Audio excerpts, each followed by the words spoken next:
intuición. Y hoy vamos a hablar con una mujer que es médico, que es una persona con una sensibilidad extraordinaria, que trabaja además en la fase final de la vida, en una fase final que culturalmente hablando, nosotros, por lo menos, yo creo que porque somos un continente muy joven, tal vez porque no lo conversamos, generalmente estamos dichosos con la vida, pero estamos con la muerte todavía no sabemos cómo relacionarnos con ella. Y estamos hablando de María José Puga. Hola María José, ¿cómo estás? Hola Isabel, muchas gracias por la invitación. Es un agrado estar conversando contigo como siempre. Oye, yo feliz, chocha María José, porque tú estás, cuéntale a los auditores dónde trabajas y estás a cargo de qué unidad como para que nos vayamos interiorizando en este tremendo tema. Bueno, yo trabajo en el Hospital Base de Valdivia ya muchos años, mejor no los digo, en la unidad Cuidados Paliativos y Tratamiento del Dolor por Cáncer, donde atendemos a los pacientes que están con cáncer y que tienen síntomas y sobre todo dolor por su enfermedad y sobre todo cuando están al final de la vida. Entonces nosotros, como bien explicaba, vemos muchos de nuestros pacientes ya no están en etapa curativa, ya no hay tratamientos para mejorarse y los acompañamos hasta que la enfermedad se los lleva. Mm. Y bien profundo lo que tú estás diciendo, ¿ah? Porque mira, yo creo que acá es importante este feedback que de una u otra manera nos va a dar mucho crecimiento, porque culturalmente, lo que explicaba recién, nosotros no estamos asociados o estamos medio disociados con la muerte, y la muerte es lo más próximo que tenemos. ¿Cómo ustedes, comunidad de cuidados paliativos, hacen primero que nada la contención con el paciente? Cuando le dicen que tiene cáncer, por ejemplo, o que está en una enfermedad fase terminal y que ya después de eso no hay más. ¿Cuál es la contención? ¿Cuál es el tratamiento con ese paciente? Mira, no hay una respuesta única porque a diferencia de muchas enfermedades en que uno en un libro puede ver esta enfermedad tiene estos síntomas y Claro. tiene estos tratamientos, cada persona es un mundo y lo va a tomar de forma distinta. Y claramente hay personas que tienen su vida resuelta. A mí me toca conocer personas como tú dices, a lo mejor que en nuestra cultura o que somos jóvenes, pero hay personas, la gente de campo tiene una sabiduría impresionante. Y Mm. cuando uno les toca decir que ya está en el final de su vida, que esta enfermedad no se van a mejorar. Ellos te miran, se hacen un minuto de introspección y te dicen, bueno, estará de Dios. Nadie queda para semilla, me dijo un día un paciente, lo encontré tan sabio. Sí. Pero claro, por otro lado tenemos personas que claramente en su proyecto de vida no estaba esto de morir y de morir tan pronto cuando le quedan tantas cosas que hacer, tantas cosas pendientes y es un drama que provoca mucho sufrimiento, no sufrimiento físico, sino sufrimiento espiritual. Entonces es muy distinto cómo lo toma cada persona. Y claramente el acompañamiento va a ser en función de la medida que lo necesite. Y claramente puede ser muy sencillo o algo tremendamente complejo y por eso trabajamos en un equipo multidisciplinario, somos muchos profesionales, hay psicólogos, tenemos apoyo de voluntariado y podemos ir en una forma también relevándonos o tomando este testigo que puede ser a veces agotador emocionalmente, pero Sí. en realidad cuando uno tiene un equipo afiatado esto puede funcionar muy bien. María José, en cuanto al paciente, ¿siempre le dicen al paciente que está en una fase final? Mira, eso es Espérame, variable. hay como varias preguntas dentro de esta. Mira, las voy a hilar todas para que no se me quede ninguna en el tintero, porque después pasa la entrevista y digo, pero ¿por qué no le dije o por qué no le pregunté esto?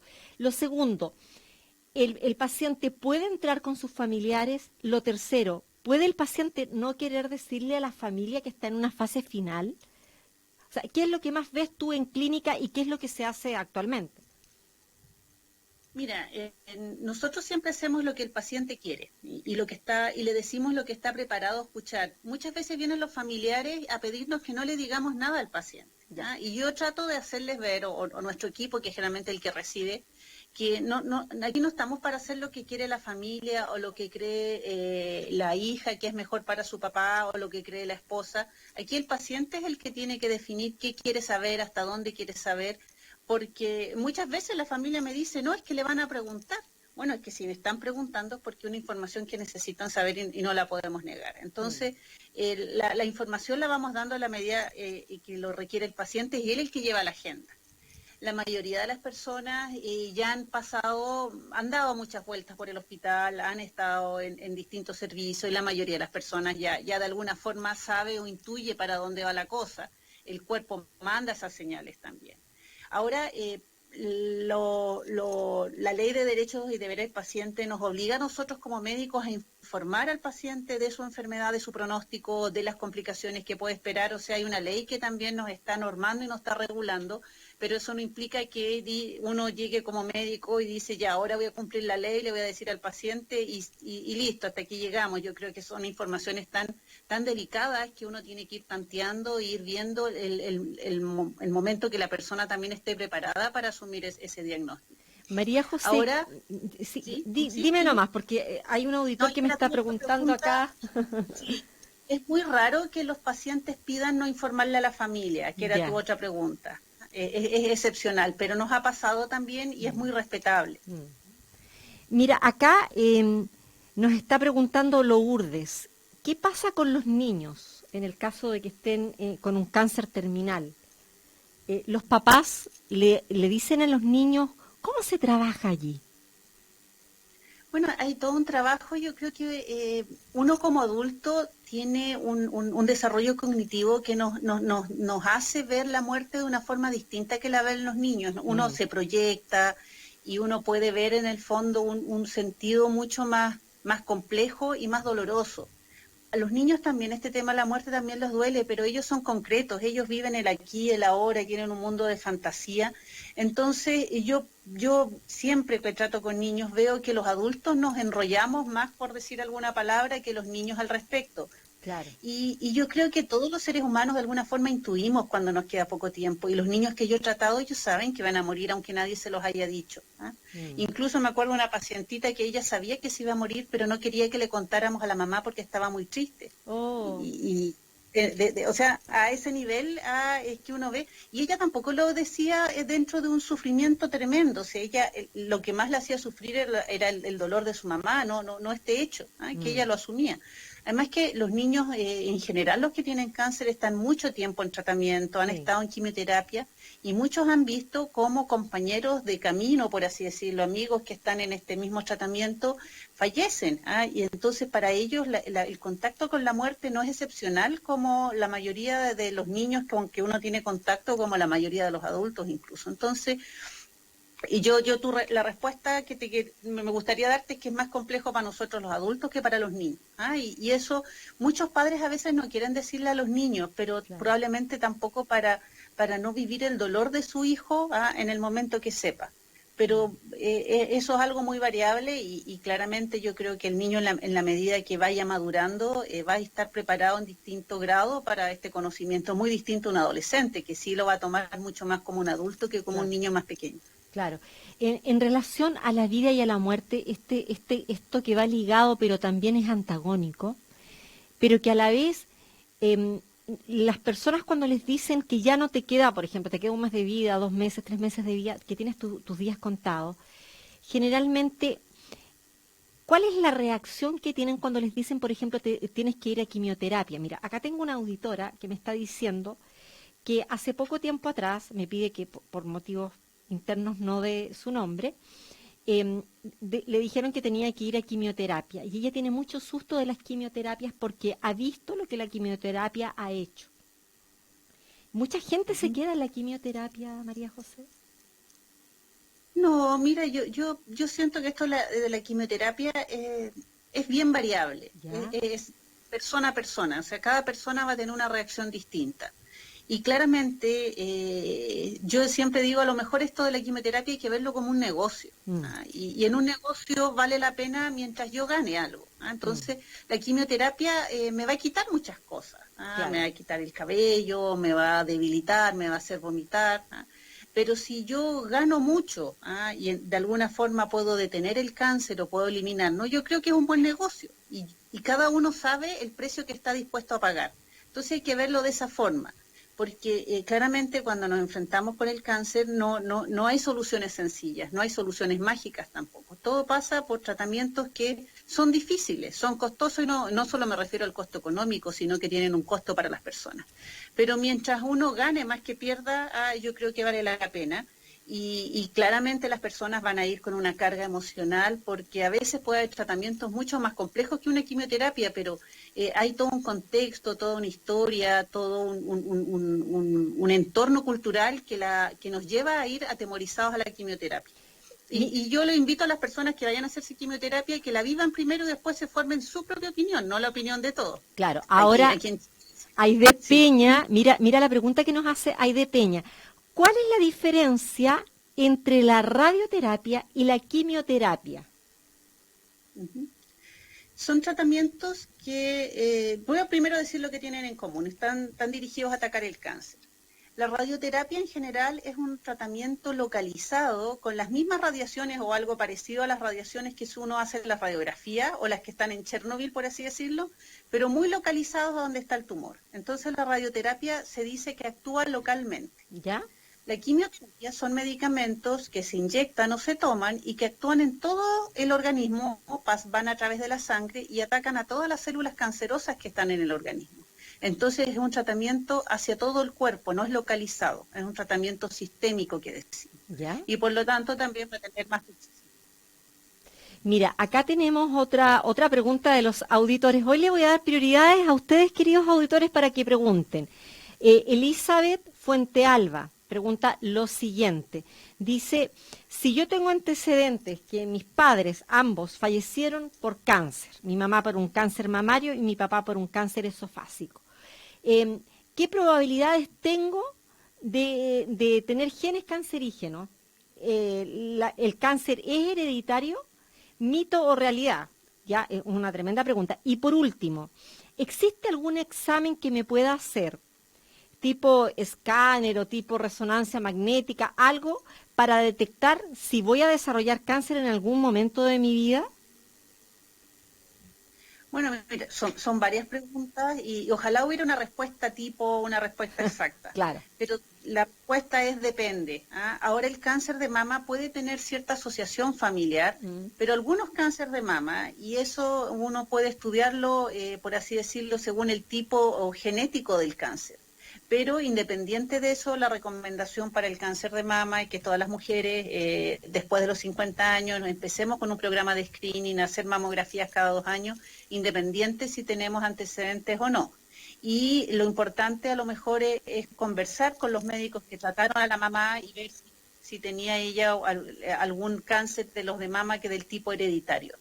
Ahora, yo diría que más que un tema de que sea hereditario, que si alguien tiene cáncer, todos los hijos va a tener, hay ciertas familias que pueden tener tendencia a hacer más cáncer, pero es como también que hay gente que es más despistado para andar en la calle y va a tener más tendencia que la atropellen. Hay cosas que son bastante más aleatorias que algo tan exacto. Así que no... yo lo que más le pediría es que se empezara a controlar del cáncer de mama, a hacer un screening precoz.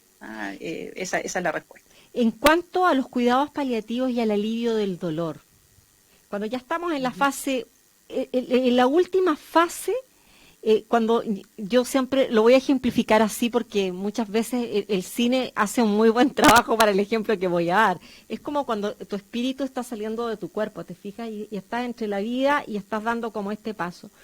Ustedes, comunidad, ¿cuál es el apoyo o hay otros tipos de apoyo con algún servicio, por ejemplo, Reiki, qué sé yo, que los pueda acompañar a morir? Porque uno muere solo, María José. Viene solo al mundo y muere solo. Exactamente. Lo que tú dices es muy cierto. Uno puede aliviar muchos síntomas, y eso la parte médica tiene un gran desarrollo en ese sentido. Tratar de que esta partida, por ejemplo, sea sin dolor o sin ahogo.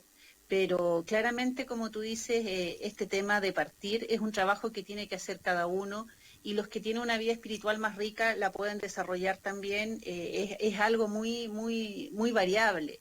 Ahora claramente existen terapias complementarias que ayudan a equilibrar las energías, que ayudan a las personas a estar más tranquilas y nosotros hemos tenido de esos apoyos de forma voluntaria porque claramente eso no está cubierto por el auge, siguiendo a las cosas más prácticas. Qué Y lamentable, ¿ah?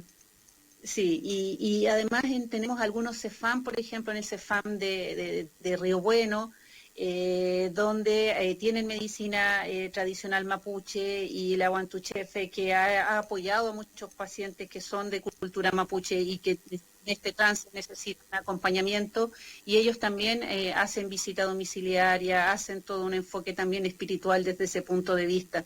Entonces, esta es una rama de la medicina que no solo se preocupa del cuerpo, sino también del espíritu. Pero como dices tú, al final es un trabajo que tiene que hacer cada uno. Y bueno, si hay alguien a tu lado, algún familiar, algún ser querido, alguna asistencia espiritual, yo creo que hace que el camino sea más fácil, pero no siempre es así. Mira, Adolfo nos está preguntando, dice, interesantísimo tema, un tema muy profundo. Claro, hay varias líneas que uno podría profundizar en este tema.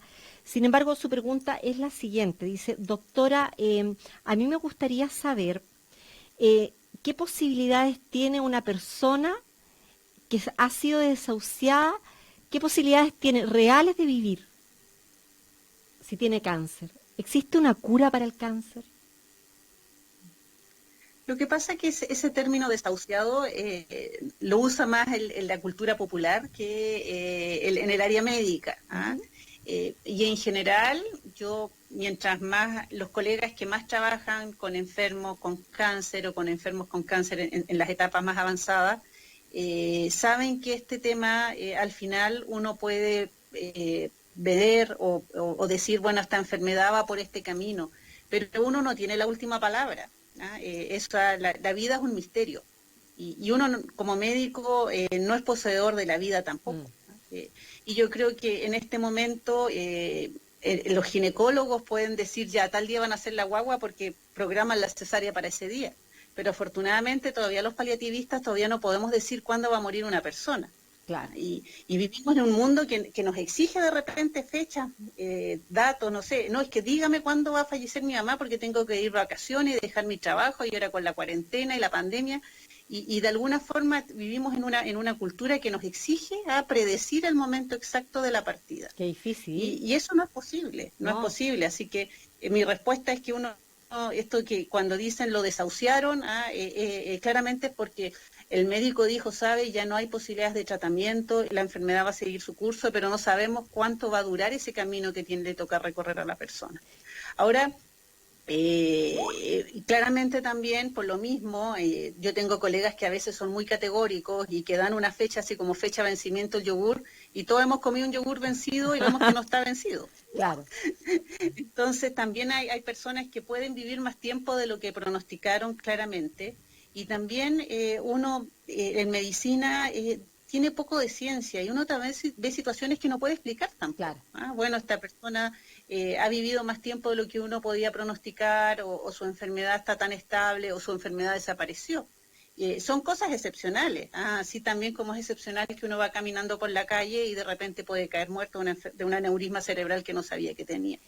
Son las excepciones y no lo habitual. Mira, María José, acá Tomás dice, hola doctora, a mí me gustaría saber cuál es, si se hace algún tratamiento, si existe en el Hospital Base de Valdivia alguna unidad para contener a la familia, porque por un lado tenemos al enfermo, que entendemos por la entrevista que hay un grupo humano que lo está conteniendo, que lo está tratando, pero por el otro lado también está la otra cara de la moneda, que es la contención familiar. Por ejemplo, un matrimonio y la mujer tiene un cáncer terminal, ¿cómo se contiene a este hombre que ha vivido 20 o más años con esta mujer? O tantos casos a los niños que muchas veces quedan sin sus padres. Bueno, los cuidados paliativos es una rama médica que no solo atiende al paciente, sino que también atiende a la familia. Y a lo mejor yo soy médico de familia, esa es mi primera especialidad, y probablemente por eso me dediqué a esto también, porque claramente la unidad a tratar es el paciente y su familia. Y tenemos, y sobre todo al final de la vida, nosotros tratamos más a la familia que al enfermo. El enfermo está en cama, está débil. muchas veces, si está bien, está con sus síntomas controlados, pero tendremos que apoyar a esta familia emocionalmente y además enseñarle, prepararlos a los cuidados que necesita el enfermo, prepararle a lo que viene también y asumir un poco este apoyo psicológico que entregamos también a los familiares en el duelo. Y de hecho el auge cubre la atención de duelo a la familia, o sea, es un auge que no acaba cuando fallece el paciente, sino que sigue de alguna forma vigente. Estadísticamente un problema que no hemos logrado solucionar, seguir dando una prestación de un paciente fallecido, pero de alguna forma sí está considerado dentro de los cuidados paliativos la atención a la familia. Y por último, María José, ¿cómo están trabajando en esta cuarentena? Porque recordemos que dentro del grupo de mayor sensibilidad y riesgo están los pacientes oncológicos. Bueno, nosotros en marzo empezamos una transformación de nuestra modalidad de atención que fue bastante drástica y en este momento todos los pacientes que están estables los tratamos o los controlamos por vía telefónica y cada 3 meses tratamos de ir a verlo a domicilio. Y todos los pacientes que ya están más complejos los estamos atendiendo en domicilio. Tenemos la complejidad en que en nuestra región casi la mitad de los pacientes no viven en Valdivia. Y ahí nos hemos apoyado bastante con los equipos de atención primaria, con la hospitalización domiciliaria para que sigan atendiendo en domicilio a los pacientes. Pero claramente ha sido un desafío porque, como tú acabas de decir, los pacientes con cáncer terminal son los que tienen una vulnerabilidad extremadamente alta de fallecer además por COVID. Y una cosa es que uno fallezca por la enfermedad de base que tiene y otra por estos contagios. Así que tratamos de que nuestros pacientes se muevan lo menos posible. Y bueno, y además que tenemos que tener conciencia de que hay muchos pacientes oncológicos que están caminando con su barbijo y qué sé yo, y hay gente irresponsable, porque las cosas por su nombre, que no toma las medidas y puede contagiar a esa persona que está luchando entre la vida y la muerte.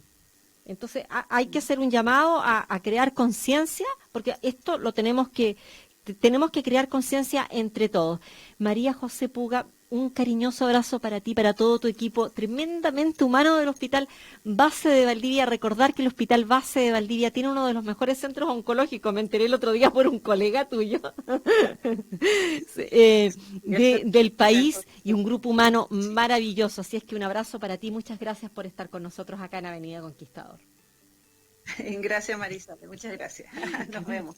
Bueno, nos vemos. Recién estábamos en contacto con la doctora María José